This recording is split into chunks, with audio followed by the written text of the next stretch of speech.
Hello guys, welcome back to my channel. কেমন আছো সবাই? আশা করছি সবাই খুব ভালো আছো, আর আমিও কিন্তু বেশ ভালো আছি।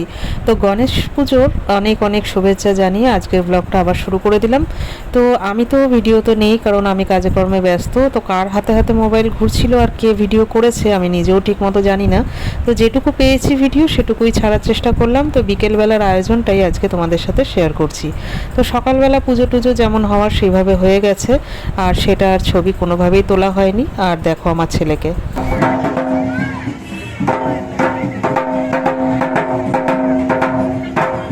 তারপরে দেখো ছেলে কিন্তু বেশ ভালোই আনন্দ করছিল, কিন্তু আমি সেরকমভাবে খেয়াল রাখতে পারছিলাম না। ওই যে বললাম, কাজে কর্মে ব্যস্ত ছিলাম, আর বিকেলে এখন খাওয়া দাওয়ার সব আয়োজন চলছে।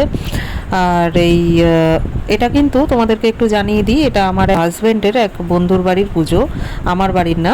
মানে সেটা আমার একদম নিজের বাড়ির মতোই, ওখানে কাজকর্ম সেরে টেরেই সব কিছু করছিলাম, আনন্দ করছিলাম। বোঝোই তো, কোনো জায়গায় গেলে না একদম চুপ করে বসে থাকা যায় না, আর পুজোর কাজ করতে আমার খুব ভালোই লাগে। তো যাই হোক, দেখো বিকালের সাজটা আমার এরকমই ছিল।